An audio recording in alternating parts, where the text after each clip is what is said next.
Greetings. Happy Tuesday. Welcome to the Steve Deace Show here, live and on demand. That's right, we're back, baby. After a long getaway weekend, I am Steve Deace. He's Todd Erzen. He's Aaron McIntyre. We are brought to you by our friends over at Preborn. You know, 'tis the season for remembering the birth of our Lord. And when Mary said, let it be done, to me, according to your word, she had no idea what her future was going to look like. She only knew that saying yes to life, yes to God's plan, would come with uncertainty, risk, and sacrifice. And through that simple act of courage, she brought forth the Savior of the world. Today, countless mothers face their own versions of those moments. They sit in a clinic. They look at an ultrasound for the first time. They feel frightened. They're unsure of what to do next. Their own moment to say yes could slip away, but that's where you can make the difference right now with your generosity, and tens of thousands of you have helped already with this generosity. So let's keep it going to Preborn and its networks of clinics that provides free ultrasounds, maternity care, diapers, baby clothes, counseling, and so much more, meeting women with both truth and grace right when they need both the most. And this Christmas season, don't let another life be lost. You know, for as little as $28, you can fund an ultrasound that may save both the baby and the baby's life, and maybe the soul of the mama at the same time. Just go to preborn.com/Steve. Make your tax-deductible gift today. Preborn.com/Steve. Say yes to life today at preborn.com/Steve. And also, if you're doing some Christmas shopping, if you're looking for the perfect gift for the discerning, discriminating patriot in your life, join the mission with us right now for as little as $8 a month, 26 cents a day.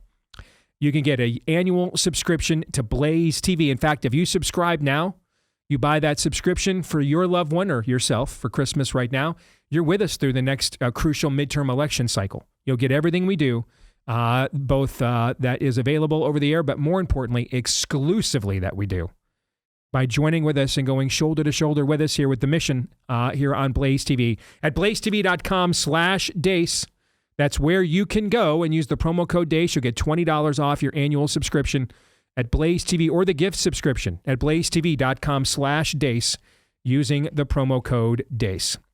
All right. Next hour, I really enjoyed and thought it was very worthwhile the conversation that we had last week with our friend and colleague, Oran McIntyre, on the controversy over Tucker and his platforming of Nick Fuentes, and not just the interview itself, but how the interview went, and then the aftermath therein. And I think, and I got to thinking, you know what, we need to do more of these. And there's a massive void, as I have said, I can't tell you how many times since September the 10th. There's just a massive void left by the loss of Charlie, our apostolic leader. And there's lots of us that knew him, that loved him, that have some of his giftedness that we kind of all have to now chip in to kind of fill that void. And I think one thing maybe where I can help, and I was telling Todd this before the show today, this is like the first time in my career I have been the disruptor, I've been the insurgent, I've been the dreaded purist, I've been all these various, things against the system my entire career. And I guess this just goes to show, you live long enough, you'll literally see everything. But for the first time in my career, I feel this conviction and move that I need to do my part in trying to keep this coalition together. Now, I need you to also understand, though, that is not my native tongue and my natural habitat, okay? So that has me convinced it has to be some kind of conviction, because I'm not let's wake up in the morning and figure out where we can find common ground kind of guy, right? How many times we had those conversations over the years, Erzen, since you started working here next to me?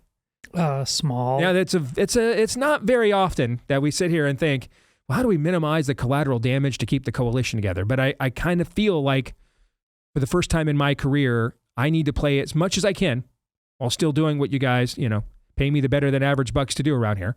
I need to do my part into keeping this coalition together. And I do have a lot of relationships and a lot of friendships on both sides of this fault line. And I think right now, what we need more than anything is a little come now and let us reason together. So we had Oran from one side of this fault line last week. Our friend Josh Hammer is going to join us from another side of that fault line coming up in the next hour of the show. And then I think maybe we should try to do several more of these back and forths, from each side of the fault line, and see how much we can come now and let us reason together. The future of the country may literally depend on our ability to keep this coalition together. And I saw something I've seen. I saw both while we were away. I saw both Andrew Colvin and Jack Posobiec allude to this, and I can just tell you they knew him better than I did. But I could also testify to what they're saying. Trying to keep this coalition together was one of Charlie's prime directives. So I think maybe we've got enough relationships on both sides of this fault line that we can do our part to at least have a way more constructive discussion about it than much of what's transpired leading up to this point. Pardon me. My voice is not used to doing a lot of the talking recently. I've been in a car with my sweetie heart daughter and wife. So, you know this, Todd, when you're surrounded by women, they do most of the talking. So I got to get my voice back into talking shape. But I think that it is imperative that we try to reason together as much as possible and to understand where each side of these fault lines are coming from as much as possible. And I think we need someone to help preside over these conversations, frankly, who's not a two-time Obama voting atheist.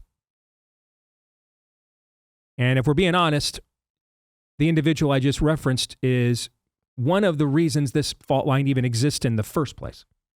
Okay? So I think that it is imperative that some people who have the actual native principles and views of what we are claiming to be fighting for and over each other with, maybe presides over more of these conversations than what we have seen up until this point. Gentlemen, your thoughts on that before we get to the rest of the show. Yeah, I'm all in, and it's important for all the reasons you said, but also this is not Pollyanna-ish. This is not kumbaya. This is part of a process that also requires separating the wheat from the chaff. And if you do too much of chaff separating without pointing out what the wheat is, and vice versa, just like if there's all justice and no mercy, or vice versa, you ultimately produce offspring that are incomplete. So you have to do what we're talking about here. Bring people with different ideas, but these are people who have been on our show in good faith talking about any number of topics, any number of times. If Steve can't have these conversations with these people in good faith, and some of you in our audience have problems with that, what it means to take out the trash will be inconsequential. You have to do both. It's a both-and process. And these guys, based on some of the feedback I'm seeing, these guys have earned the right to be heard on this. Oron, I thought, availed himself very, very well, as did Steve in the way he confronted the topic. I expect the exact same thing to happen here. You are free to disagree. Do you really think Steve over there thinks everybody... problem solved after talking with these two guys? No, but he's doing the grown-up thing. I hope you're willing to do the same.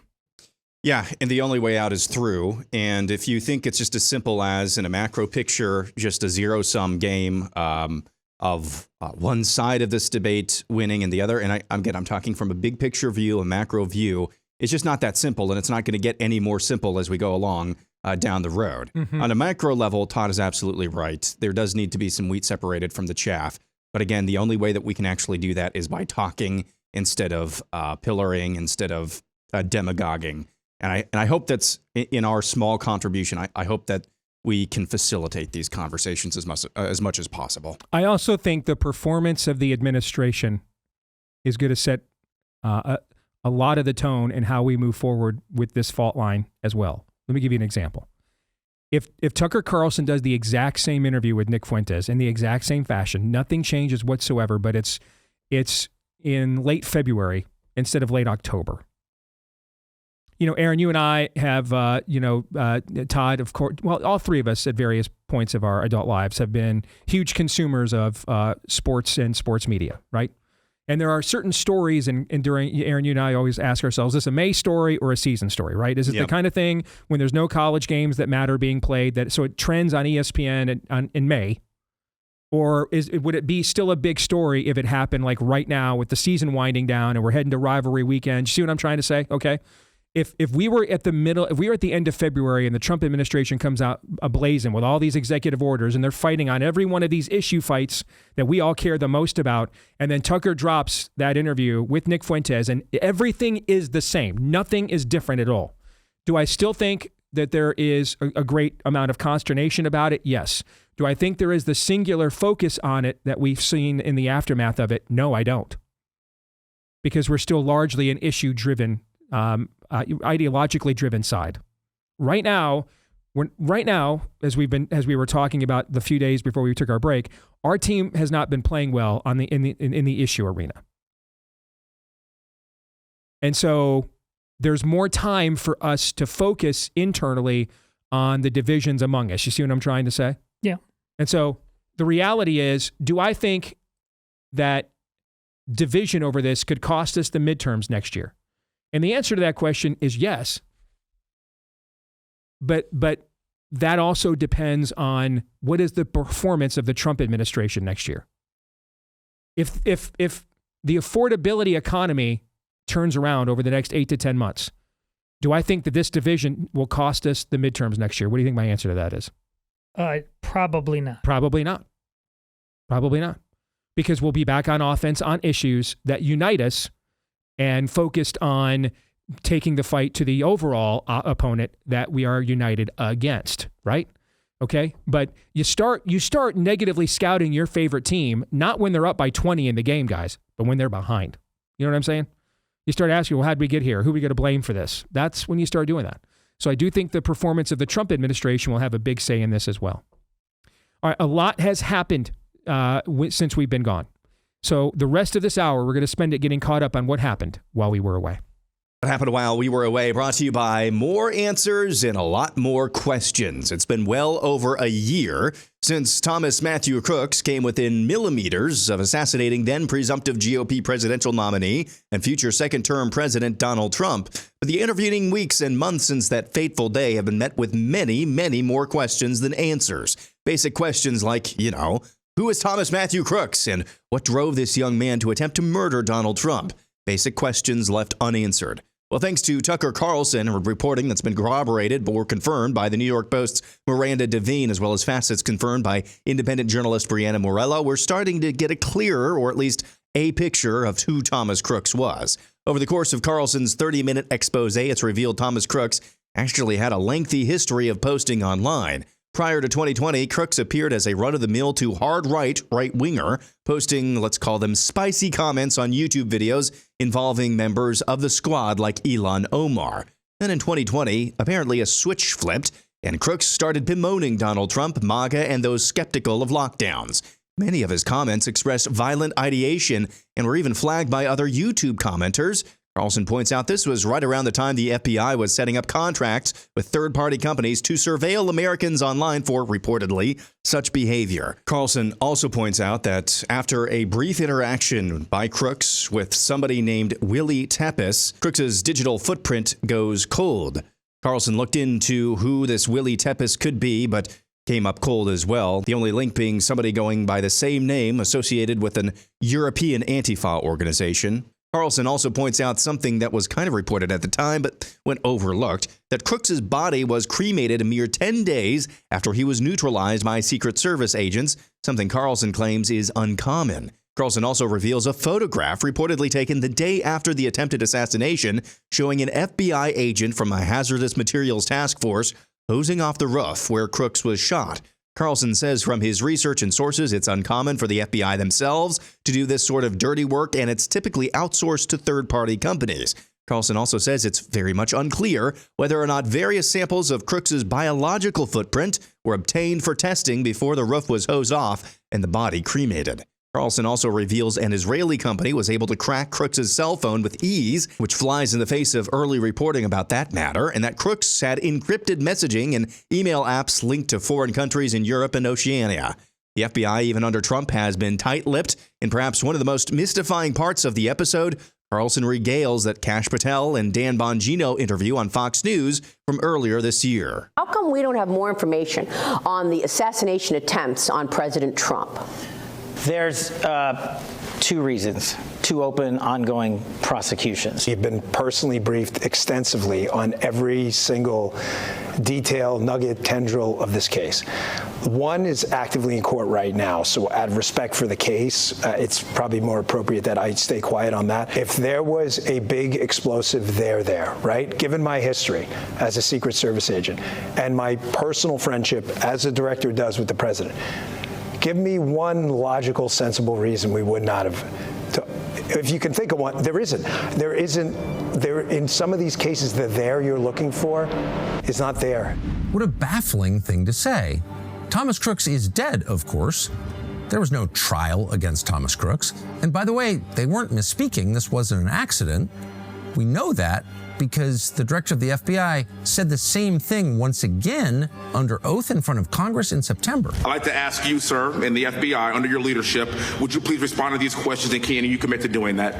As soon as the trial's over. Yeah, what trial indeed. Carlson also details multiple efforts from Congress to subpoena the FBI for materials related to the Crooks assassination attempt, but have been stonewall. Other oddities Carlson claims is that Crooks was able to fly his cheap Amazon drone over the Butler, Pennsylvania rally site, likely for surveillance during a window of time on that July 13th, when the Secret Service's anti-drone technology was mysteriously offline. Finally, according to reporting from the New York Post's Miranda Devine, Crooks' online footprint showed he had an account on the website DeviantArt, known for its trans and furry fetish, where his account listed pronouns as they, them. If you're keeping track at home, Charlie Kirk assassin Tyler Robinson reportedly had a furry obsession along with his trans roommate, Lance Twiggs. So who is Thomas Matthew Crooks, and why have we learned approximately 1,064% more about him from independent journalists than from the FBI, and why has the FBI stonewalled congressional inquiry, and what in the world is the trial Kash Patel was talking about?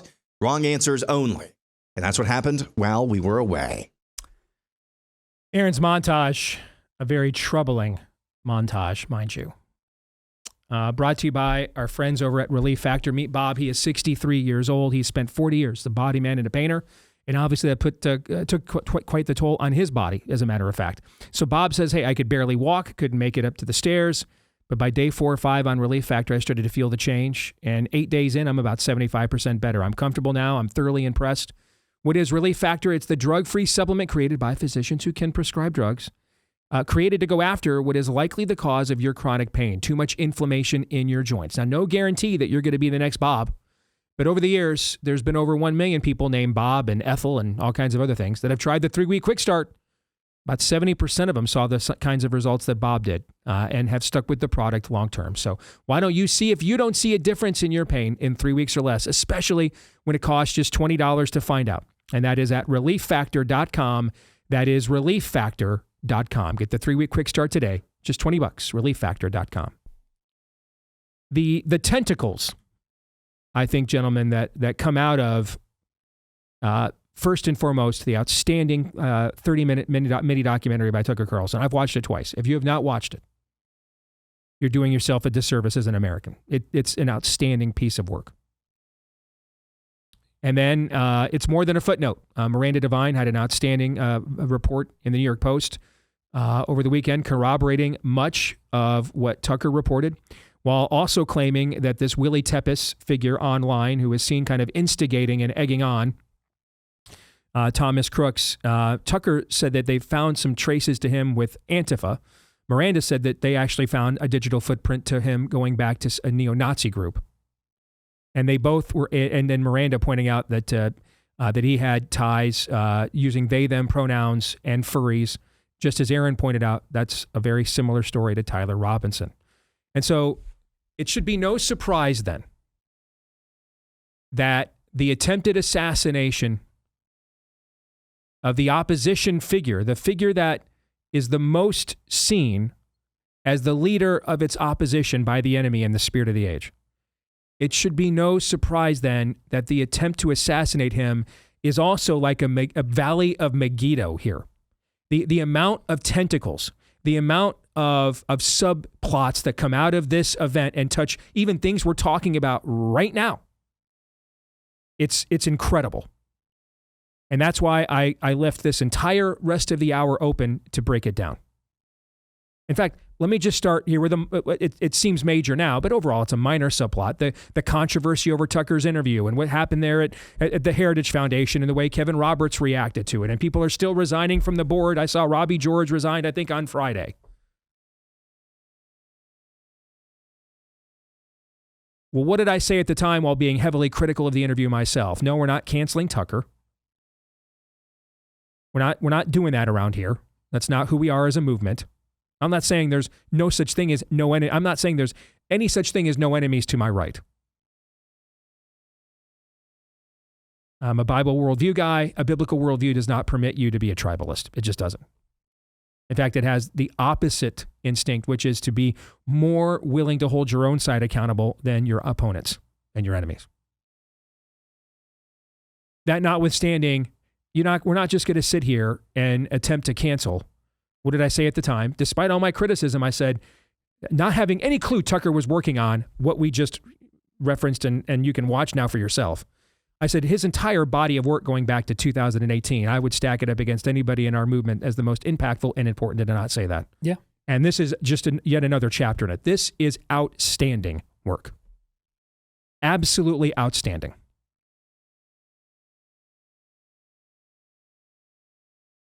And just as trying to mainstream and whitewash Fuentes risks blowing up our coalition, so does saying, well, because I don't like Tucker Carlson's views on Israel, I'm just going to take everything that he does and has said up until this point in this moment, and I'm just going to erase it, and he's a terrible person. I mean, both of those approaches are exactly how you're going to nuke our coalition. Just my opinion. This was absolutely outstanding work. So there's one subplot. This touches, we had no idea that this fault line was going to exist in our movement last July 13th in the aftermath after that attempted assassination. But to me, this just goes to show you how prophetic this event was, that it still has overlap. It gets into institutions and which ones do we trust.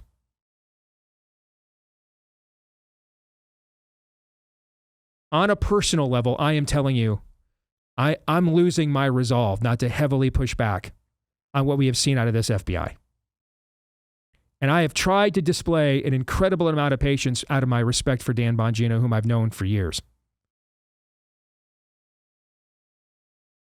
But let's just keep it real for a second here. Find me somebody with a blue check mark after their name on X who's not on our side. Put the Wonder Woman lasso of truth around them. Do you think you'd find one person who, if they had to, they were compelled metaphysically to tell the truth, would seriously say, from the president on down, that they're not disappointed in what has transpired here with the first year of these two guys at the helm of the FBI? There isn't one. I promise you, there is not one person. Anybody you guys want to challenge me on that? No. No. And I'm kind of running out of. I'm running out of alternatives here. And there are things that I know also I can't tell you yet. That you'll eventually find out that I am not in a position to reveal. That you will eventually find out, but they fit the pattern of this. This whole trust us, bro. If anything was going on, we'd tell you. Because I know some of the private conversations that these guys are having with people too. I'm friends with them as well. And I'm alarmed. Let me put it that way. Either these two guys are in way over their heads, and that is absolutely possible. This is one of the biggest jobs in America. Neither one of them had done anything close to this. Either these two guys are in way over their heads and getting completely played by the swamp based on everything I know and I'm being told and I've seen. Or they've succumbed to it. I don't have a middle ground for you. I'm sorry. And I don't really have a lean on which one it is. I think it's entirely possible. In fact, they may even play into each other. Remember the phrase noble lie under Fauci? You guys remember this? Of course. Yeah, we heard that a lot. Remember that, Aaron? He had to lie to us about how that mask didn't really work in order to get him to wear them, and had to over embellish, how much, Paxlovid would work in order to get us to take it, that kind of stuff. The noble lie, right? Okay. Yes. I think it's entirely possible these two guys have maybe told a few noble lies. That the stakes of telling us the truth, they have viewed. You just watch the Tucker clips of them from that Fox interview and watch the body language of both of them. It's unsettling to me, to be honest with you. Count me as officially concerned for my man. All right? I'm officially concerned.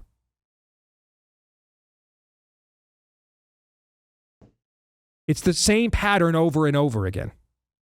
Why didn't they tell us this stuff 6 months ago? Why are we hearing about it from Tucker Carlson and then later Miranda Devine now? Why didn't they tell us this 6 months ago? What is this trial they keep referring to? I asked Grok, what's this trial? Here's what Grok said. In that interview with Maria, Patel and Bongino said they had been, quote, personally briefed extensively on the case, but couldn't discuss specifics because, quote, a lot of that information will come out in the federal court cases, end quote. This implied ongoing legal proceedings that could be compromised by public disclosure. However, no criminal trial exists for Crooks, who was killed by Secret Service agents at the scene. That is from Elon Musk's AI, Grok. The reference resurfaced in Tucker Carlson's podcast, which we just watched a portion of.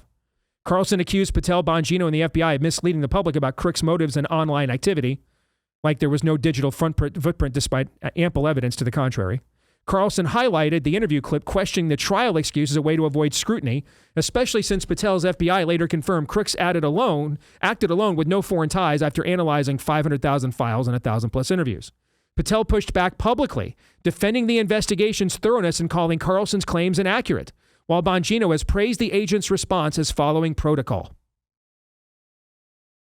If this was their protocol, the protocol sucks, and this organization should be boarded up and closed. Anybody want to challenge me on this? Nope. No. The protocol is we nearly had a frickin' civil war because they nearly shot our general in an open field from 150 feet or whatever it was with a math club guy at $1.05. He out Spider-Man the entire Secret Service and local police department to get a headshot. We nearly had a damn civil war over that. And your protocol is not to tell us what you know for 10 months?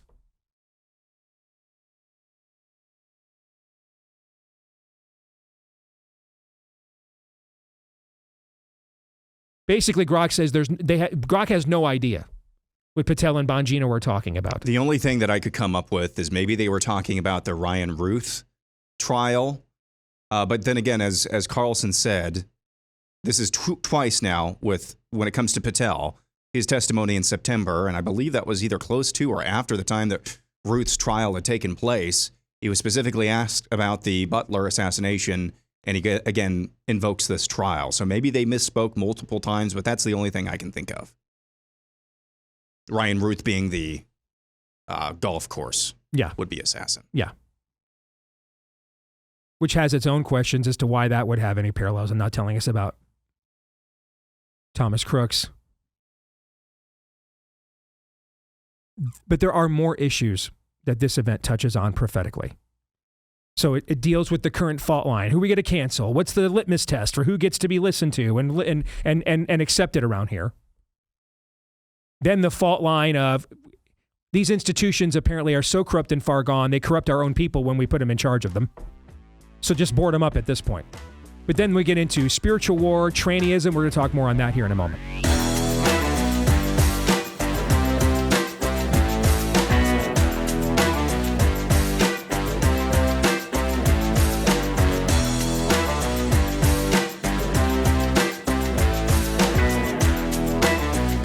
Hey, it's the one time of year that Birch Gold Group gives away free gold with every qualifying purchase. That's right, for Black Friday, when you convert an existing IRA or 401k into a tax-sheltered IRA in gold, Birch Gold's going to send you free gold for every 20 grand purchased. Look, gold is up over $2,600 an ounce this year.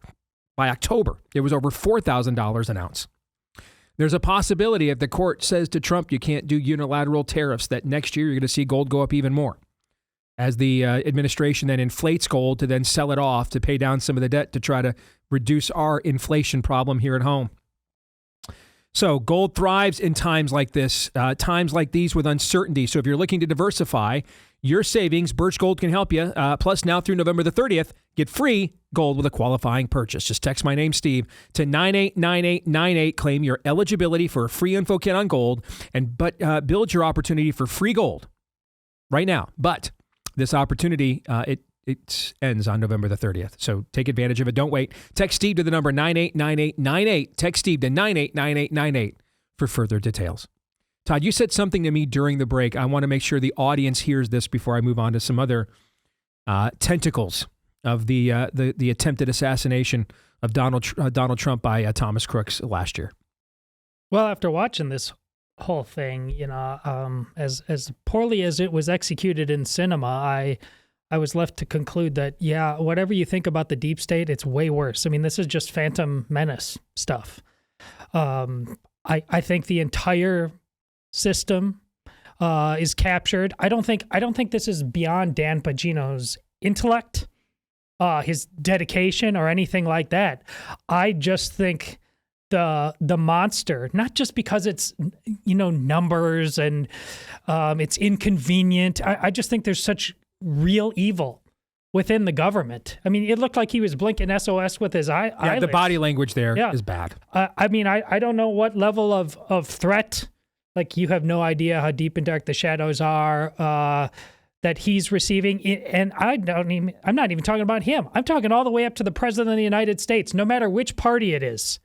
There are just, why doesn't Donald Trump do this? Why doesn't Donald Trump do that? I would think that unless you do Control-Alt-Delete on much of what has become American governance and just blow this entire thing right up. There's just a lot of people held hostage and do not want that level of collateral damage on their watch, which is why Tucker is so important. Last week, I told you I was disappointed in him as a longtime defender, just because I don't think he lived up to his own standard. It's not that he just talked to Nick Fuentes. It's that it just was way too soft. If he was smacking him around like he deserves, at least for part of the time, it's a different conversation. But here we are, like Steve said, how much after the fact of not only the Trump assassination, but all the time to do due diligence on any number of the threads that Aaron just laid out for you. And we can joke about the leftist media, the righty media, our own government. We know none of this. So this is why Tucker is so invaluable. Where else are we going to get this if Tucker's not standing on that wall? I just think the notion of the Phantom Menace and that title went through over my head all weekend long after I saw this thing. And listen, when you have a level of populace that is comfortable and easily distracted, and quite frankly, just wants their government to be their Santa Claus, those deep, dark shadows are going to hold sway for the indefinite future. We do not want to make the change as citizens required to blow this thing up. Hence the term noble lie. Yes. Which is as good of explanation as any as to what happens. For example, August 27th, they announced that our friend Steve Friend and some of the other FBI whistleblowers were going to be reinstated. Right. All right. I can tell you as of Friday or yesterday, that still had not actually happened. It's been it's been going on 3 full months. It still has not occurred. So Dan and Kash set up this FBI rapid response Twitter account. I've asked it 3 days in a row to give me an update on the reinstatement on Steve Friend. How many times do you think I've gotten a response so far? Small number. 0.0. So hence the term noble lie. A noble lie usually means if it's a non-compromised individual, it means they've just made the decision, this truth coming out will have too much of an impact on our overall way of life. It'll be too debilitating, too nihilistic, and it's just better off being buried with whoever is responsible for it. And if it's a compromised individual, it means that you convince yourself you're telling yourself a noble lie because you don't want whatever it is that you're involved in and exposed to being exposed and you being exposed to other people. Same result, just a different premise. Which brings me to the furry factor. At this point, when you look at the amount of what's the tagline that you're posting all the time about this, Todd? Trans equals terrorism. I have been for a very long time. You have been doing that for a very long time. In fact, I copied you yesterday when I saw this from libs of TikTok. Trump shooter now using pronouns. Minnesota school shooter using pronouns. Nashville shooter using pronouns. Colorado Springs shooter, pronouns. Aberdeen shooter, pronouns. Denver school shooter, pronouns. Iowa school shooter, pronouns. Charlie Kirk killer. Had a pronoun boyfriend. Seeing a trend line here. At this point, I think it's very clear that this is some kind of a demonic hub. That the instigation to mess with metaphysical forces innate to the making of a human person, uniquely and wonderfully made in the likeness and image of God. And as far as we know right now, we're the only beings in the cosmos that can make such a claim. Messing with the innate wiring, the metaphysical wiring of what goes into those forces. I haven't done an official review yet. I just watched the new Frankenstein film. And it has some flaws, but it's maybe the only movie I've seen this year where I got the sense they were actually trying to make a great movie. It's one of the few. And it absolutely touches into what Mary Shelley is writing about when she uses the term Prometheus, was her original title. The playing of God, the getting too close to the divine, the messing with things that are beyond what you are capable of handling as a meager human being. Oscar Isaac does a phenomenal job displaying the madness that goes with you, but with believing, and the ultimate heights of ye be like God and what it means. And he pays the ultimate penalty for it. We weren't meant to know some things. We weren't meant to manage some of these forces. And just handing over to trademark the science with a hefty financial incentive to do so, by the way. The tools to engage in this level of mutilation, both mental, spiritual, and also physical. Even if it's not like a specific demonic hub. And I believe that it is. I don't think the rapidity of where this ideology came from. 10 years ago, the idea that this would be a mainstream thing was just, it took the tranny movement accomplished in months what it took the homosexual movement years to do. You're not exaggerating. I felt this personally in Carlisle. It was nowhere, and then it was everywhere, like a hydra. All right, I just don't believe that's natural manifestation of our own sin. But even if it is, the result is the same nevertheless, because we're dealing with forces we can't possibly understand. There is a God. We are not him. And maybe the wisest thing you can ever learn and accept in your entire life is what I just said. Start with that. It is very clear that whatever latch of Pandora's box we have let loose here either uniquely creates violent fist shakers at God, the Jacobin, stained glass window smashers who can't storm enough Bastilles and install enough reigns of terror. They can't get enough of it. They've allowed such madness upon themselves, they desire to project it under that which they believe falsely compelled them to do so. Or it's just one hell of, if you were looking for a way, if you were any kind of an entity or force looking to create a hub of recruitment for people willing to create and do such violent and macabre things. Again, the premise is different, but the conclusion is the same. We need to take all of this now, criminalize it all of it, It's all criminal now. It's the new kitty. It's the next kitty porn. Being in possession of this, peddling it, disseminating it, automatic criminal act. Recommending it. Not you just don't lose your license to practice medicine irrevocably. You're going to prison. Like if you recommended to a father, I think you should go home and rape your daughters. Stigmatized, criminalized.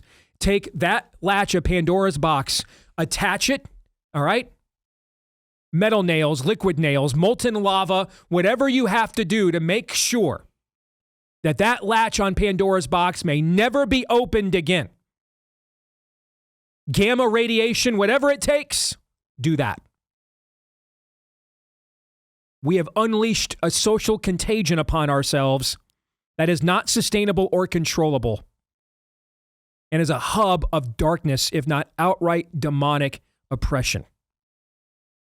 Thoughts on that? Amen. Amen. I say to you, to the extent that I would be honored if I was chosen. Weren't we just, what kind of czar were we trying to appoint? That's the czar Bill O'Reilly should suggest we have. Yes. Please appoint me to be that czar. I'd happily do it, and we'd be going Old Testament times, I assure you. But here's the thing, Steve. This is what I'm talking about with the Phantom Menace. You are, of course, absolutely right. You realize how many teachers would end up in prison and how we'd have to close down public schools. Don't threaten me with a good time. And now we'd have to close, but we'd have to close public schools because of it. And then all kinds of people, including lots of people on the right and lots of people who call themselves Christians, would say, my life just got inconvenient. Where am I supposed to house my kids? Yes, even though they're being brainwashed. Thank you for bringing up my Phantom Menace theory again. It's all worse than we think. You are, of course, right. We must kill this demon. And all kinds of people would not say amen to that. And that's where we're stuck right now. Yeah, this has become painfully obvious. I mean, it was obvious a couple of years ago after the Covenant school shooter and the bits and pieces of her manifesto that we have been privy to. It was pretty obvious after a little more recently, the Minnesota school shooter. It was very obvious. And I've seen some other things, allegedly, from this Lance Twiggs, the roommate of Tyler Robinson. Mm-hmm. They all have pretty much the same thing in their journals and their entries, and it's just madness. The video you sent me last week, we forgot to mention that. There's I watched a video from the YouTuber Turkey Tom, who claims somebody... One of the darkest things I've watched in my entire life. Who claims he was contacted by somebody who was a pretty close friend of Lance Twiggs and Tyler Robinson, with some more details, allegedly, and it looks pretty convincing. It would be hard to fake all of the preponderance of what was laid out in that video. But all that is to say, I just want to reset this. Homosexuality is a perversion of reality. And this is what I've said for years on this show. I think I was the first person to lay it out in these terms. Homosexuality is a perversion of reality. Transgenderism is a rejection of reality. When you reject the most fundamental building blocks of how you were made, I want to just restate this as a human being, anything and everything is on the table in terms of how that plays out in the rest of your life. Everything is, including, impulse to, I wonder what, you saw these search terms in Tucker Carlson's expose on this. That list, you become obsessed with anything and everything. Everything is on the table when you reject reality at the fundamental building block of reality. Everything is on the table. So it doesn't really take too many points of, drawing lines to get from one to the other, from rejecting reality to inflicting mass harm on others. It just doesn't, it really does not logically take that many leaps to get from one point to another. So yes, it is evil. It must be closed up. Whatever portal to hell that this is open must be closed again. A literal portal to hell. Yes, and yet here in Red State, Iowa, once again, in the Des Moines Register this very weekend, a front page feature story about the transgender kid who was bullied here in Iowa. I wrote a book about how hell conquered America that inspired a movie that literal exorcists claim is the most realistic demonic possession film that's ever been made. I executive produced that film. To get it from soup to nuts, from concept to market, I probably consumed on average, far more directly demonically inspired content in the span of 5 years than any human being should probably be subjected to in their entire lives. And I'm just telling you. I literally died twice making this movie. It literally almost killed me twice. And I am telling you right now, I've never watched anything darker than that information about Tyler Robinson's roommate, Lance Twiggs, in my life. Nothing in my occult phase growing up I was in. Nothing in my own research for a nefarious plot or anything we did to research for the film or we did for either project. Nothing as dark as that profile of Lance Twiggs. Tyler Robinson's muse. And I'm telling you right now, if you watch that, this sudden transition of Crooks out of nowhere. And we're left with, because they won't tell us. So the only thing we can think of is, what is the impetus for this? Almost like flame on the minute he starts using pronouns. He goes from wanting to be the next Nick Fuentes to the next Lance Twiggs. Flame on. We have to end this. It can't just be, well, we're going to ban it for the kids. It's a great first start. We did that in our state, for example. Lots of states have done that. The entire thing has got to go. This is a social contagion we've unleashed on our entire way of life that we can't pay the cost for this.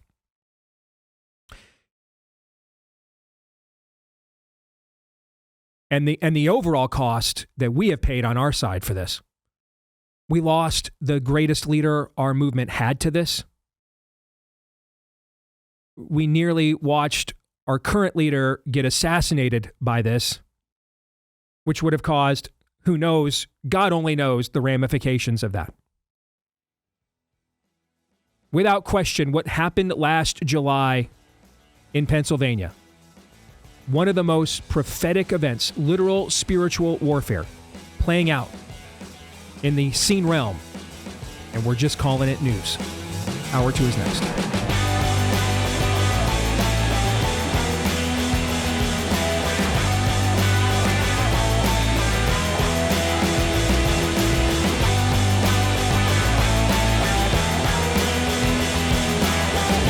All right, back here at Hour 2, live and on demand on Blaze TV, radio, and podcast, alongside Todd Erzin and Aaron McIntyre. I'm Steve Deace. You can let us know what you think about what we think via the stevedeace.com inbox by emailing the show.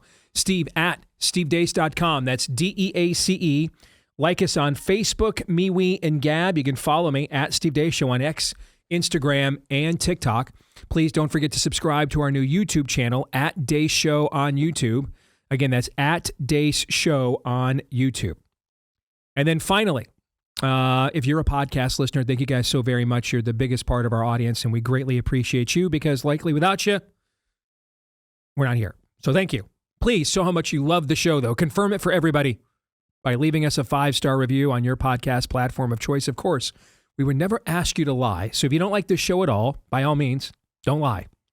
We would, though, ask you to exaggerate. So if you just kind of like the show, if you could just go, just bump that 3-star review right up to a 5, we would appreciate that. Thank you. I think embellishment's okay. I don't think there's a commandment against that. Especially if it's for a cause as righteous as this program. And then you can also subscribe, whether you're on any podcast platform or if you're on Apple iTunes these days, hit follow. That's how you'll know for sure that every time we do one of these new episodes, it's right there in your feed every single time. And this part of the show brought to you by our friends over at thechristiancollegeguy.com. If you're looking for a school that shares your values, but you don't have time to dig through all those college websites, we have good news for you. There's a free easy to use resource that does all this work for you. It's called thechristiancollegeguide.com. It's an online directory of over 250 Christian colleges and universities all over the country. And yes, it's your one-stop shop. It'll give you the academic stuff you're looking for, like tuition cost, acceptance rates, etc. But if you're looking at a Christian college, you want to make sure it's actually, well, Christian. All right, so you want to know about the school's faith commitments, its campus policies, spiritual life and formation, etc. And that's all the info that you're going to find at ChristianCollegeGuide.com, the definitive guide to Christian higher education, and it's completely free.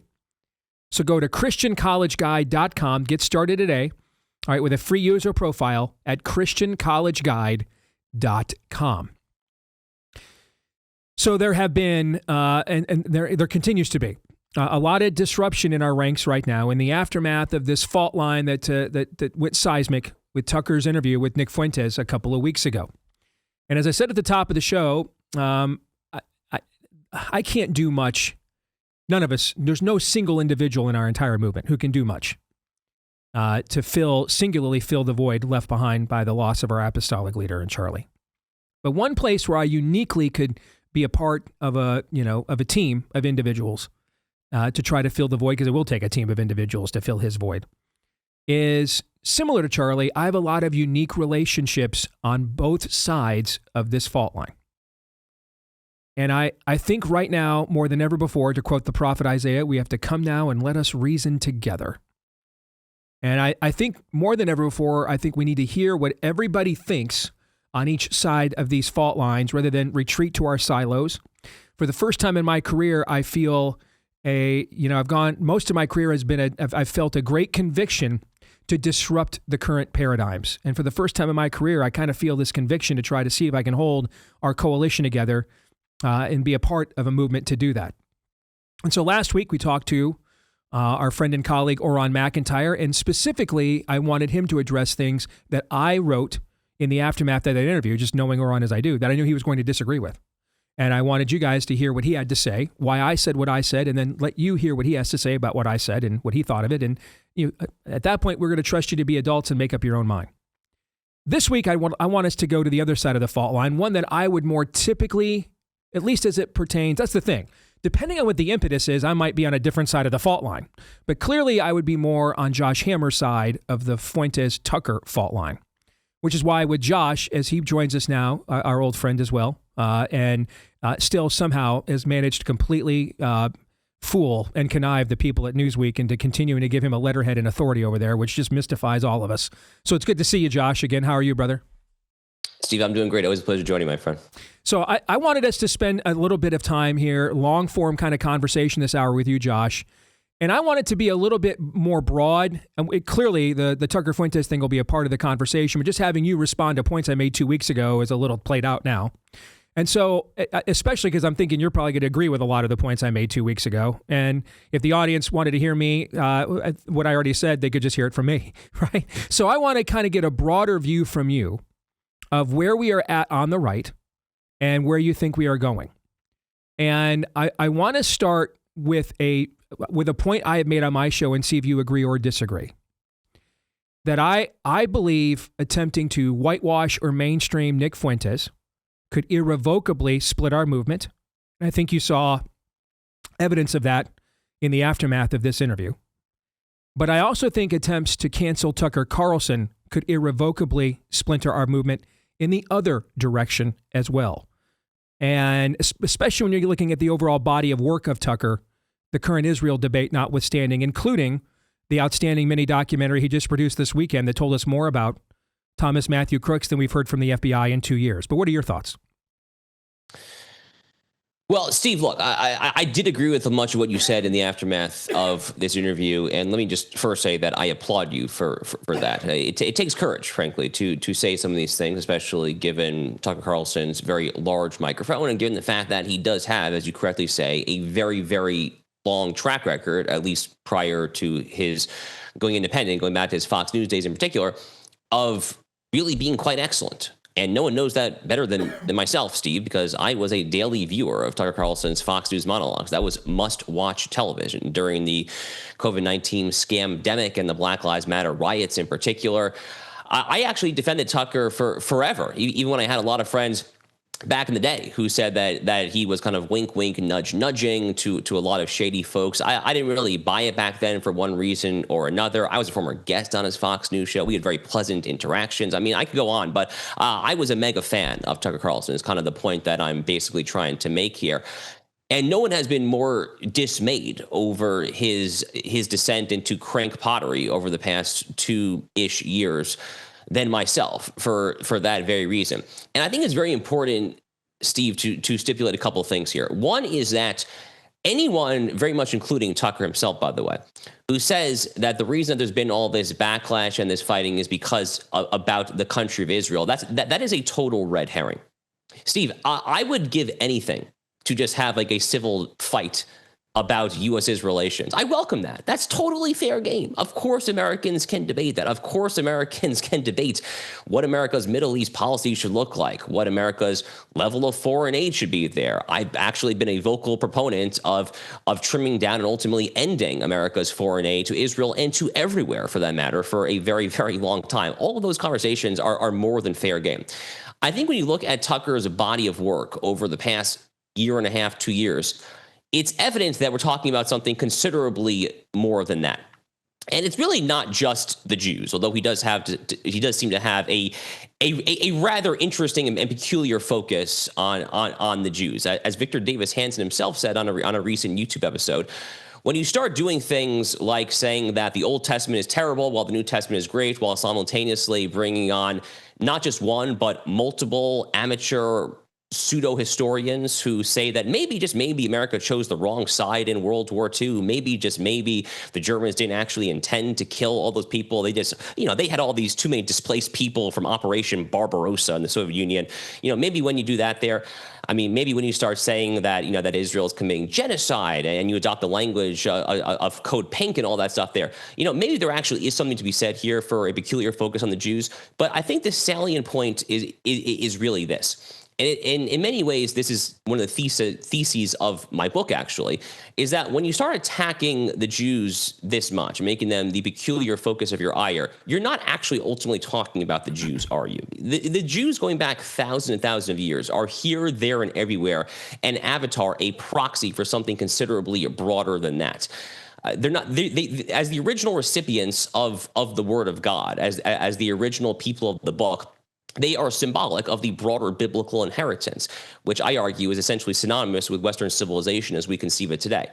So what I see in Tucker, Steve, is not just an attack on Jews and trying to engage in this information operation to try to convince Christians, God forbid, to abandon their Jewish brothers and sisters. That is clearly part of what he's doing, but it's actually a lot more nefarious than that, because he's engaging in what I consider to be an attack on Western civilization itself. When you look at things like going to Moscow in February 2024, I'm not saying that you shouldn't go to Moscow. I'm not even saying don't interview Vladimir Putin, but to give that kind of puff interview and then to do these bizarre propagandistic Soviet Bernie Sanders 1970s style videos of glorifying the the Moscow supermarket shopping cart technology in the subway stations. It was really, really weird. Then you couple that with the bizarrely sycophantic interviews of the president of Iran on the one hand, as well as the Emir of Qatar, an interview, by the way, that was apparently bought and paid for by the Qatari embassy. We learned that in a recent FARA filing from a very sketchy mom and pop shop in Northern Virginia called Lumen 8 Advisors. The Qatari embassy was basically paying them close to $200,000 a month to line up interviews just like the Tucker interview. So you have the Putin interview, you have the Iran interview, the Emir Qatar interview, really sycophantic stuff. By the way, another clip from a few months ago talking about how Sharia law is really not that bad. I mean, look at Riyadh, Saudi Arabia. Look at Abu Dhabi, beautiful cities. How bad can Sharia law be? While giving these interviews to Qatar and Iran. And then on the other hand, just grilling our friend Ted Cruz in deeply, deeply hostile fashion. I mean, I'm sorry, but at some point, Steve, as our other mutual friend Charlie Kirk would have asked, are you on team civilization or are you not? Are you on team civilization or are you on team barbarism? And I know which side I'm on. I know which side you're on. I'm just saying that I genuinely do not know at best which side Tucker Carlson right now in November 2025 is on. At worst, I think he's playing, frankly, for the other side. And that ultimately, frankly, above all, is why he is so dangerous at this current moment. So I've observed some of the pattern that you have, And it's hard to be any level of successful in our movement and not know Tucker Carlson a little bit, because he's been here for so long. He's helped so many of us so often along the way, that he has a very hefty treasure trove of goodwill built up for many years of doing good deeds, right? So, but I don't know him well enough to sit here and feel like I can defend the pattern of behavior that you just cited, because much of it disturbs me at the same time. So let me focus on a term you use, though, that does directly impact somebody like me. The term crack pottery. And what we have right now, epistemologically, is the Western brain, as you know, Josh, is broken. And it's been broken through a combination of factors. It was broken purposefully by postmodernism to prepare it for barbarism, to take the place of the previous Western understanding of the world. So therefore, critical thinking is gone from the schools, things of that nature. Most people think reactionaryism is critical thinking today, and they can't know any better. I mean, that's what their brains were trained in our current dumbed down schools, and then communist Marxist indoctrination in the universities. On top of that, we just took a generation off of discipleship in the Christian church in America. So that was the chief institution in place to push back on any of these sort of social contagions that we just described philosophically. That, just gave itself over. We were too busy on here in the Christian tent of trying to build brands and kingdoms. So we don't have that bulwark up against the spirit of the age as well. And then on top of that, now we all know that virtually every institution we have is completely corrupted and has sold us out to some level, right? And so on a given day, I am told the following things, based on whether you like my opinion or not. I am paid off by the Qataris. I am a Zionist cook paid off by the Jews. That Candace Owens is doing exactly what I did during COVID, that ended up with me writing a #1 best-selling book and completely, taking my career to another level. Or that she is, satanically dividing our coalition, which is my personal position. But I'm told that I'm involved in either I'm not doing enough to oppose her, or I'm stopping her because I'm jealous of her, or I'm a product of the Zionist cucks, or I've sold out to the Qataris because I'm not yet ready to have Tucker Carlson, thrown into the Puritan stockade in the town square. Okay. And this accounts for much of what is called, quote unquote, debate on our side right now. And the issue I have with crack pottery is I'm a crackpot every day. I question the official narrative. Okay. I mean, how do we navigate this, Josh? You're a really smart guy, one of the smartest guys I know. All right. How do we navigate where we are that we can trust literally nothing that we were supposed to, the previous generations were permitted to trust? We can't trust any of that. If we challenge their narratives, we're all crackpots. Which variation of crackpot then are we? How do we navigate this? Yeah, it's a fantastic question. So let me back up for a second here.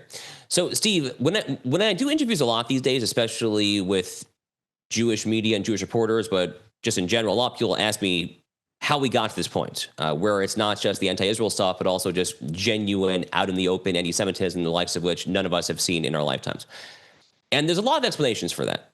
But the #1 explanation I typically give is the following, and it relates back to your question, which is that there has been such a cataclysmic series of events of gaslighting informations against the American people for about a decade now. I start this trail of tears, if we will, trail of horrors, frankly.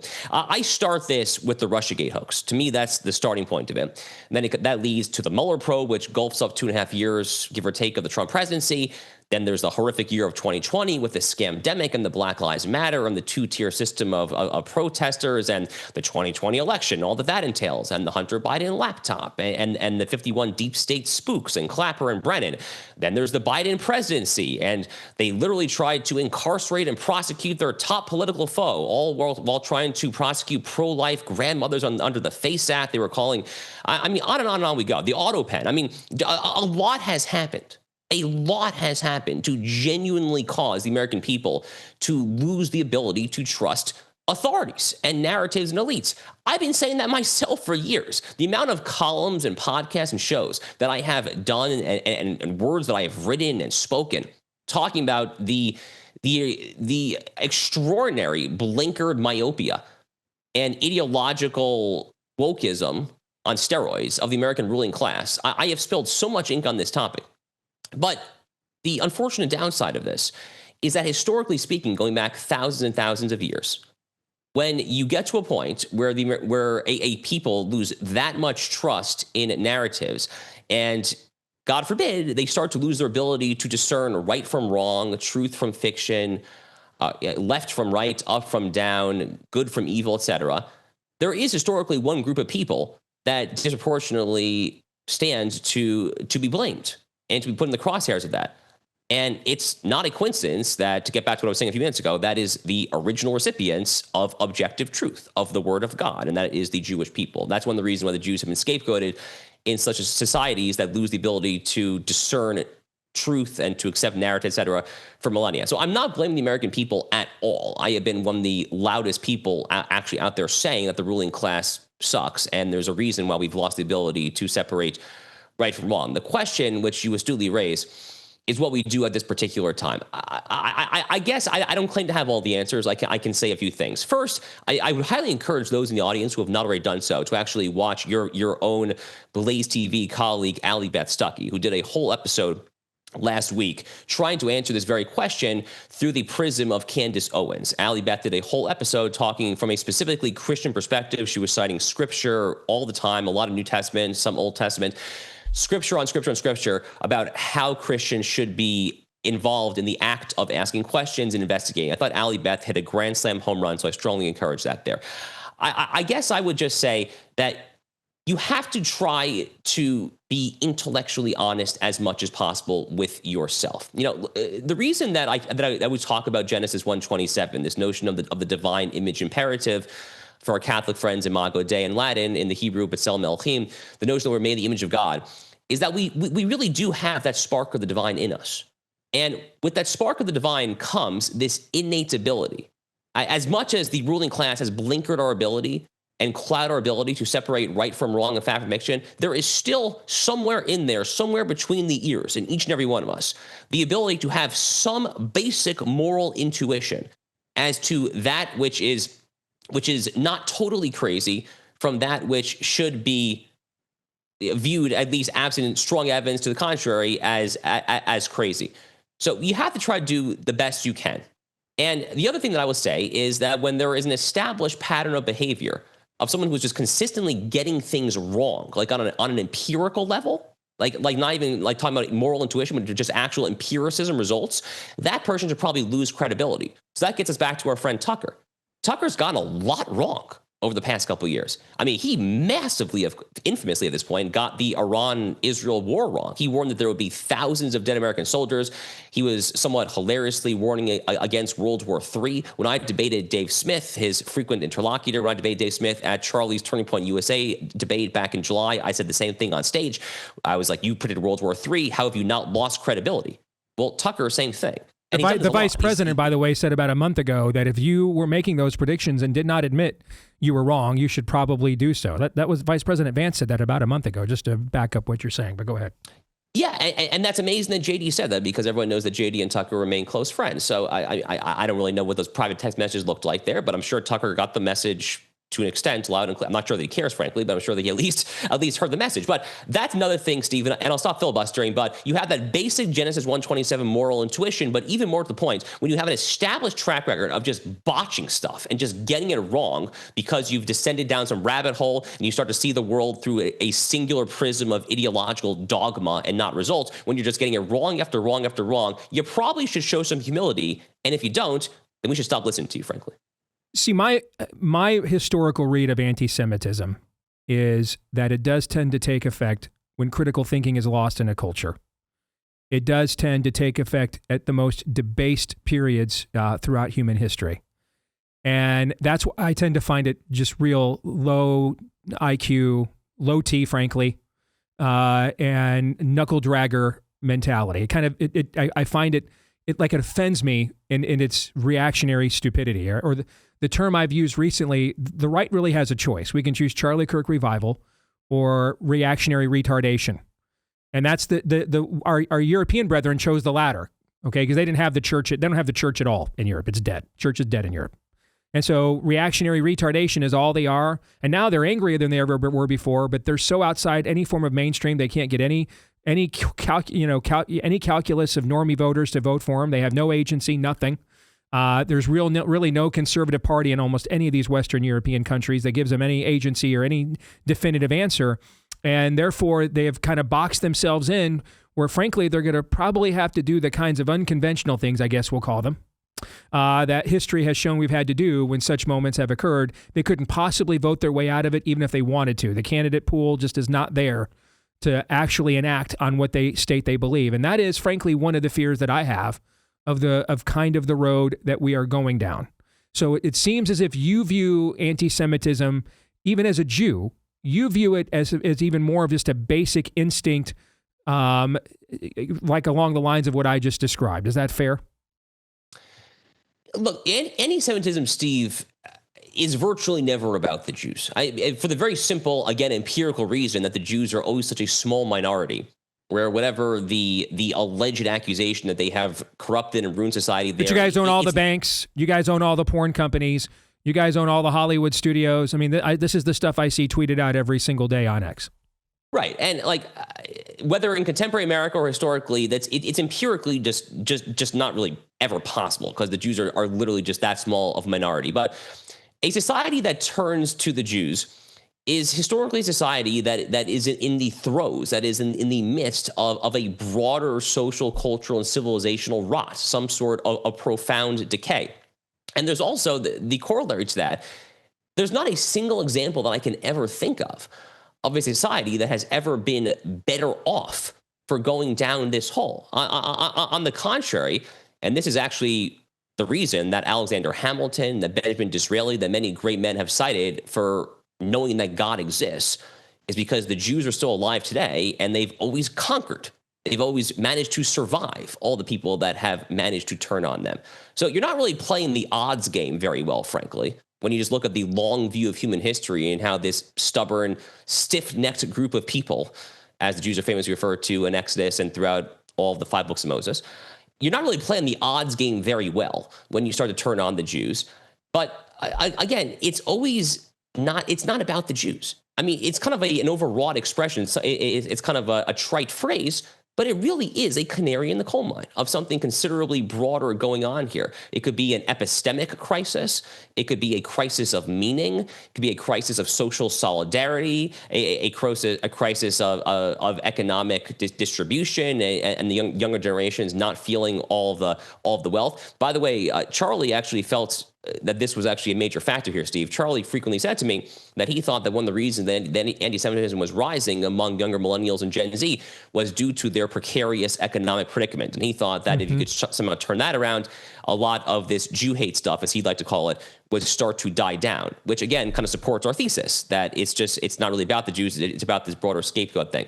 But my warning sign to my fellow Americans on this is really only partially a frankly small amount as me just speaking as a Jew. I live in Florida. I feel pretty safe. I feel pretty secure. I'm not necessarily worried or anything like that, despite all the crazy stuff that people say about me these days on a seemingly daily basis. What I am really, really, really worried about looking all around me is America. That frankly is what worries me there. If you believe as I do that the American right is the only broader political entity, the other broader political coalition capable of saving this great experiment in order of liberty.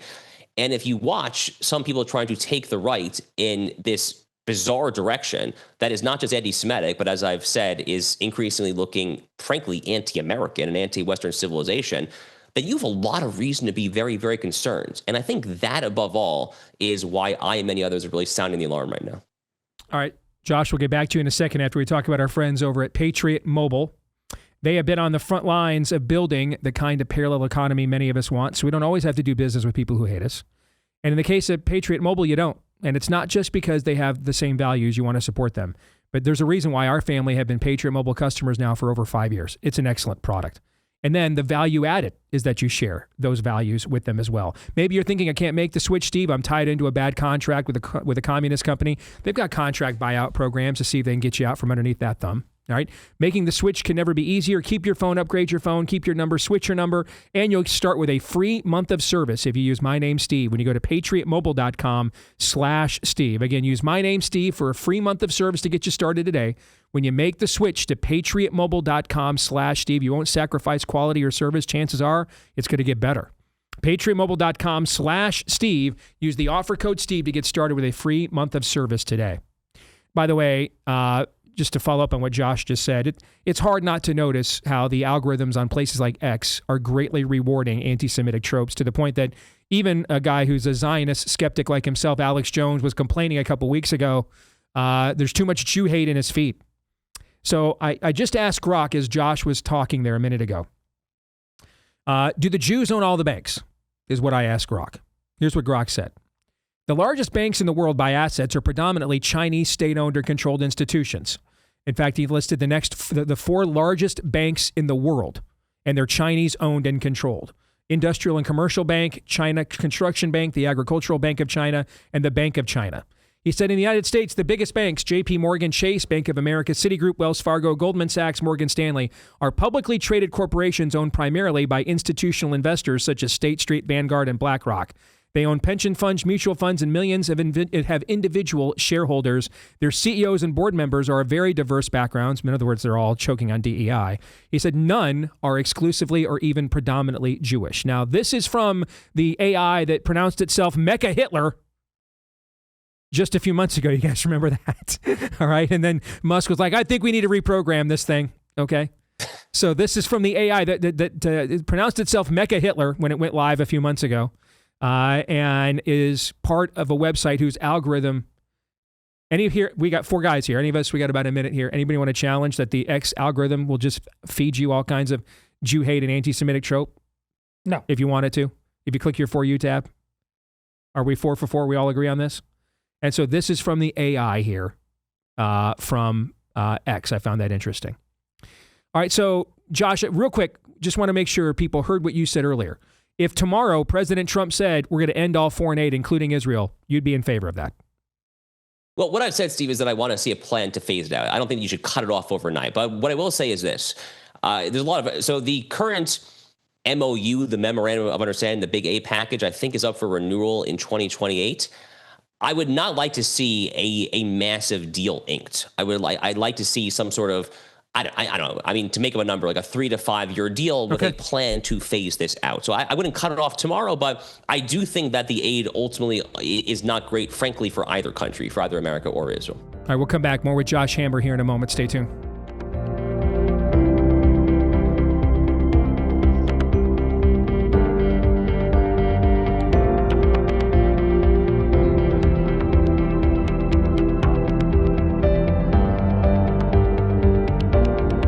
It's not easy to convince people when we're talking about pain relief products. Let's face it, there's a lot of things out there that make, promises they can't keep.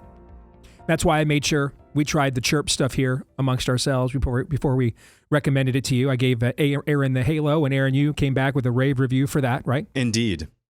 I did the Contour myself. I've done the rolling power massager as well, which, man, after all the time I spent in Chicago, the mean streets of Michigan Ave, I'm going to have to hit that puppy when I get home this afternoon. So we tried these doctor-trusted, FDA-cleared devices, but let's face it, those phrases don't mean as much to us as they did, prior to the scamdemic.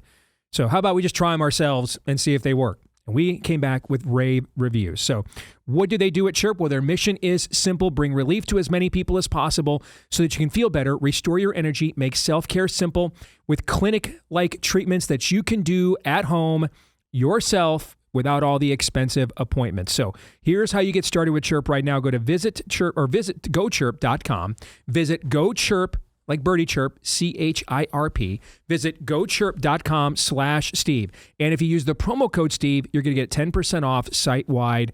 Fantastic products. Again, we tried them ourselves before we recommended them to you. GoChirp.com/Steve. Use the promo code Steve to get 10% off site-wide at GoChirp.com/Steve. Let's welcome back our good friend, I believe editor-in-chief at Newsweek, Josh, correct? Do I have that title correct? Not quite. Senior editor at large. Okay, so you haven't quite fooled everybody yet then. Not yet. All right, There's work left to be done. There is work left to be done. Well, you know what they say, you Jews are kind of sneaky, right? I'm reading that online. You guys, you'll get the next rung too. You guys always get your way. I read that all the time. And so I asked Grok, Josh, to compare the amount of money given to Israel and Ukraine in foreign aid, since that has come up a lot too. Sure. Since it was invaded, Ukraine has received, it's close. It's only 40 billion is a lot to you and us, but when we're talking since 1948, there's only $40 billion in difference from what Israel has received in foreign aid total from the United States since it was reformed in May of 1948 to what Ukraine has received just since it was invaded. This year alone from the Trump administration, Ukraine has received over 100% more funding from the United States under the Trump administration than the nation of Israel has. So, again, I'm all for not giving anybody anything. I want to make that point very clear. I'm fine giving nobody nothing, all right? Because we don't have any money. We're trillions in dollars in debt, and that's why everything's so damn expensive. We keep spending money and printing money we don't have, okay? That notwithstanding, though, I can't help but notice all the Ukraine hand-wringing that I was in favor of for the last few years has kind of seemingly gone out the window since we won the last election, and no one has anything to say about all the money we're still pumping into that money pit. And yet, we got a lot to say about the money we're giving to Israel. I just wanted to make a note of that. I thought that was an interesting little factoid there. So, go ahead. There's so many examples like this, right? I mean, all the railing about AIPAC. By the way, I'm actually not even a fan of AIPAC. I criticize AIPAC in my book for the very simple reason that AIPAC's essential reason for existing is to secure these massive aid deals, which in principle, in theory, I oppose. So I'm not a huge fan of AIPAC, but there's also a massive hypocrisy in the level of animus that the ex-mob directs at AIPAC, which last I checked, I think is like the 198th or 199th largest spender in Washington, D.C. I mean, are we talking about NIAC, the National Iranian American Council, which is literally a puppet of the Iranian regime? I mean, are we talking about CARE, the Council of American Islamic Relations? I mean, spare me, frankly, when it comes to AIPAC. And I say that as someone who's on record as not being a particularly big fan of their organization there. So there's just a million examples of this, but you're totally right. The foreign aid vis-a-vis Israel and Ukraine is a particular glaring example. I mean, there's all sorts of just of death toll calculations. I mean, even taking Hamas at their word, which you obviously should never do, even taking at their word at the number of people who have been killed in Gaza over the course of this war there, it totally pales in comparison to any number of other conflicts there. When it comes to Syria, when it comes to Yemen, when it comes to various African butcheries, including Nigeria right now, the horrors there when it comes to the Christian genocide from Boko Haram. So, as they say on Twitter or on X, I guess we call it these days, no Jews, no news, right? And that is just far too often the case. Well, someone who clearly has built themselves quite an engagement army by making the Jews news on her program every day is Candace. And Candace Owens, by some measures, has the #1 podcast in America right now. And it's basically the Jews tonight. That's essentially what it is. Every episode. All right. If you look at the promotional materials that they put out there on social media and the clips. So she has gotten a lot of facts wrong about Charlie and the aftermath of the murder, where planes were landing and where they really came from, what time zones they were part of, whether someone could assemble and reassemble the weapon or not. I mean, Jack Posobiec has pointed out, I can't tell you how many times now, there's how many videos on YouTube you can find of someone taking the exact same murder weapon that Tyler Robinson is alleged to have used on Charlie and assembling it in a minute or so and firing a shot and then taking it apart. And implicated you. I wouldn't be doing my job if I didn't point out that she's implicated you in a lot of this as well. What's your reaction to that? It's diabolical, Steve. It's satanic, demonic. I mean, this is someone who's clearly mentally unwell. And look, as religious people, as religious Jews and Christians, we ought to pray for someone like this, right? I mean, that's probably the first thing to say, because it's just so obvious, even the most cursory of onlookers, that this woman is not fully functioning currently, but between the ears. And frankly, unless and until she does get some help, I have to think that the local internet company would frankly do the world a favor by just cutting off internet to that particular household in the suburban Nashville, Tennessee area. But anyway, if I'm more, let me interject so people understand just one thing. According to Grok, Candace Owens, quote, has accused you of having foreknowledge of Charlie Kirk's assassination. That's according to Grok. Go ahead. Yeah. So the way this played down, Steve, so there were a bunch of Jewish holidays, right? A lot of our holidays are packed in a very condensed time period. So it was the holiday of Sukkot. I was about to go offline for about 49 hours. It was on Monday, October 6th. And I'm powering down my phone. About 20 minutes before my phone goes off, dead silent for 49 hours there, I start seeing that Candace Owens has acquired somehow this WhatsApp chat that I was in with Charlie Kirk and like 5 or 6 others. Charlie himself actually started this WhatsApp chat. He called it Saving Civilization because, again, to hammer home this theme, he cared about civilization. He cared about civilization defeating barbarism. So Candace somehow acquires these screenshots, which is a conversation perhaps for another day.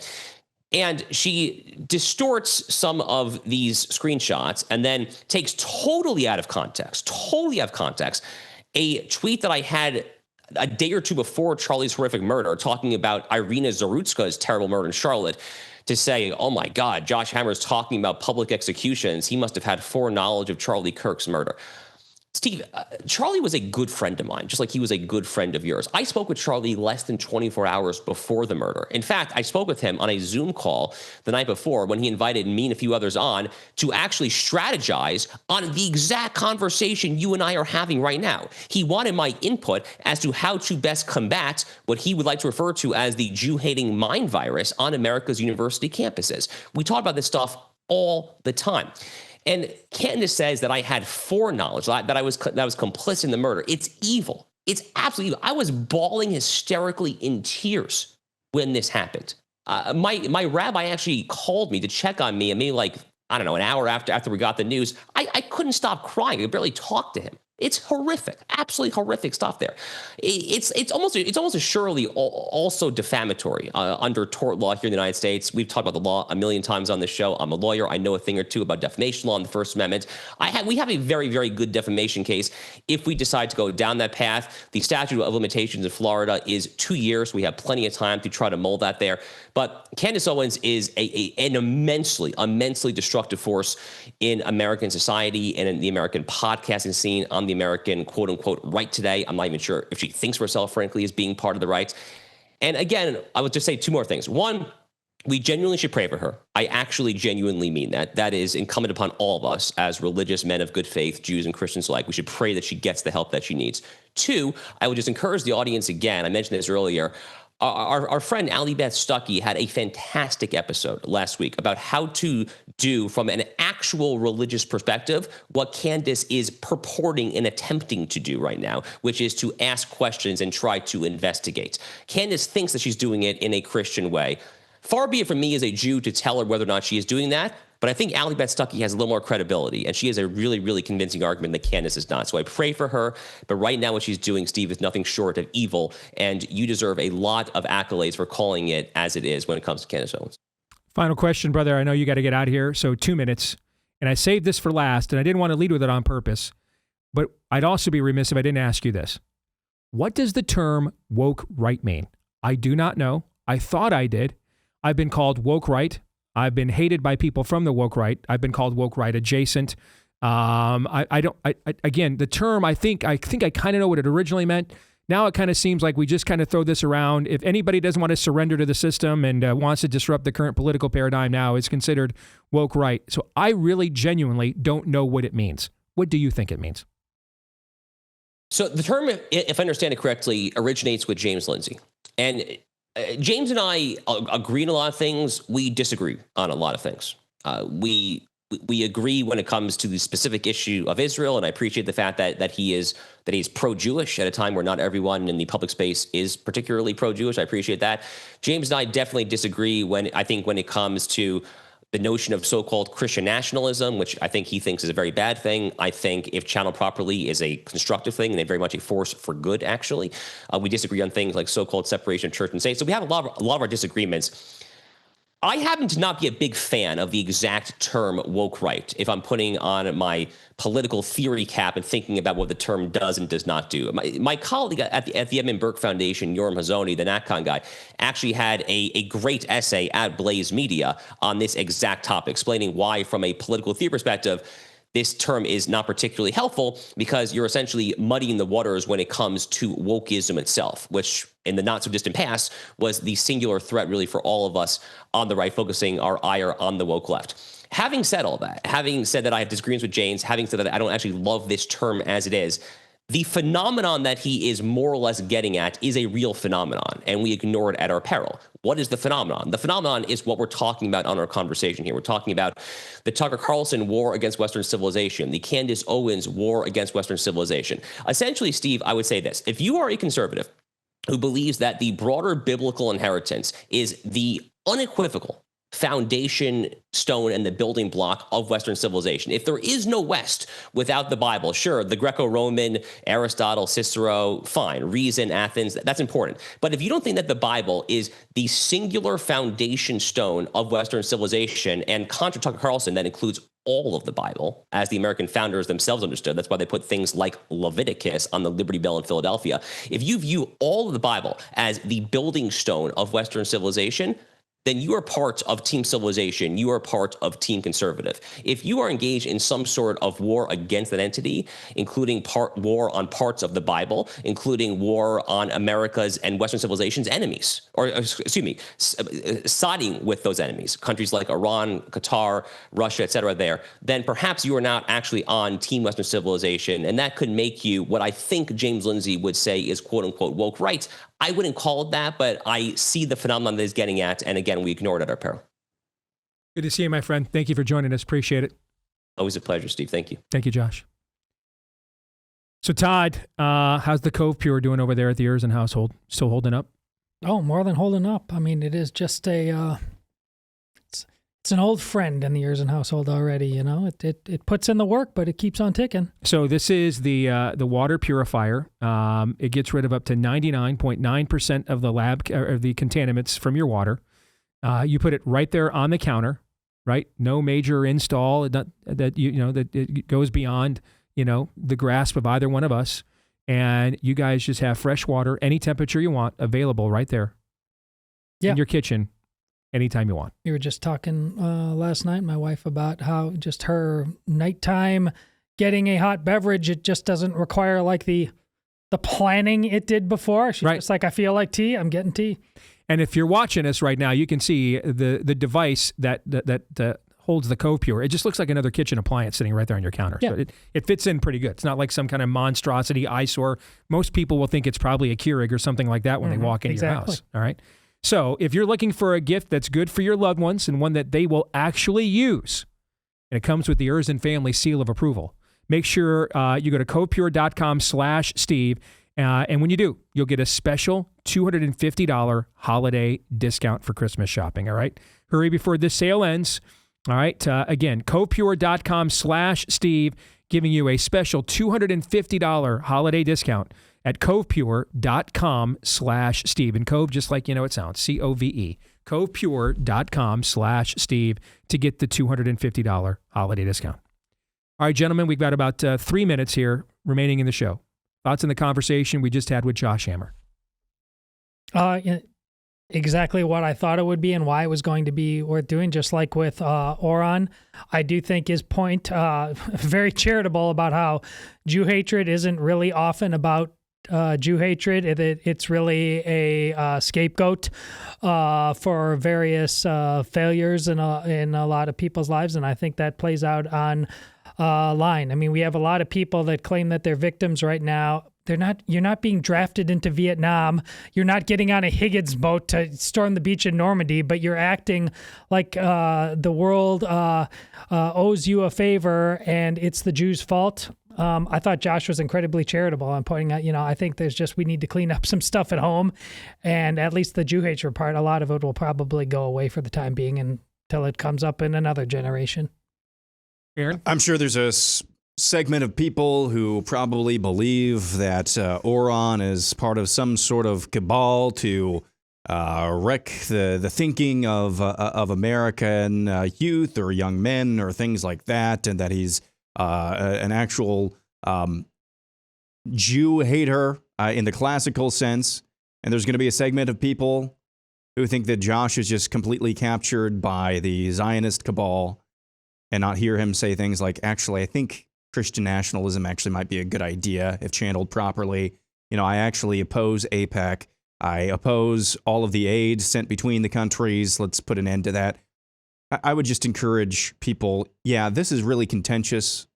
It is contentious. And for, you know, the reasons, if you want to couch them certain ways, I understand why it is contentious. But try to listen to things in the most charitable of light and then make up your mind. Because I just think there are too many people who have their own zero-sum, and I understand why, but their own zero-sum thinking coming into this, and that there's nothing good that can come from X, Y, and Z. Just take off your hat 1 second. Listen to what people like Oron have to say in charity. Listen to people like what Josh have to say in charity, and then make up your own minds from there. Try to give it as fair a shake as possible. Every word of that. And see, and I know right away there's going to be people who come at, what do you mean? Well, you're in violation of this. You're in violation. Like, shut up. Just listen to what people have to say, and then make up your mind. And that's why it's important for us to be having these conversations so people can hear exactly what you just pointed out, my friend. Well done. Back at it again tomorrow. We're going to record overtime for subscribers. For the rest of you, see you tomorrow, noon to 2 Eastern after Glenn Beck. Until then, go hard. Romans 8:28.